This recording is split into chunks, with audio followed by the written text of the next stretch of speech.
I am Dexter Morgan, a serial killer. This time my target is a perverted pedophile. When I was shopping at the supermarket with my family, I noticed a man approaching my daughter. Every nerve in my body warned me that something was wrong with him. This was one predator's keen instinct, sensing another predator. I quietly watched him as he asked her where the cereal was. I told him the aisle location and he left. What kind of person asks a child for directions? In the parking lot, I saw him get into his car. Just to be safe, I noted down his license plate number back home. I began researching his personal information. Nathan Martin, imprisoned 4 years ago for child molestation, currently listed as released. My instincts are never wrong. I drove to his address to observe. He looked no different from any other middle-aged man, but I could see through that ordinary facade, see the twisted desires hidden beneath. But he didn't fit Harry's code.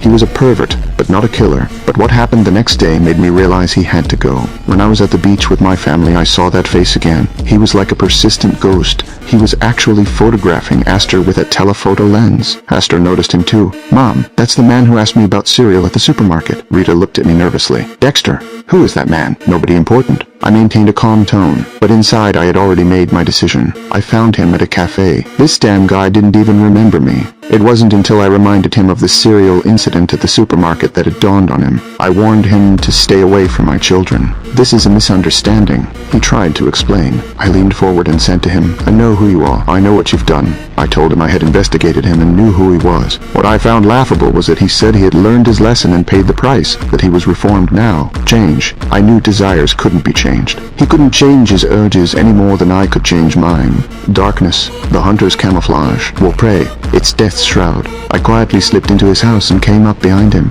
He sat at his computer with his back to me, focused on what was on the screen. When I saw clearly what he was looking at, the last trace of hesitation vanished. On the screen were photos taken at the beach today. He had already chosen his next target, but tonight the roles of hunter and prey would be reversed. No one can hurt my children.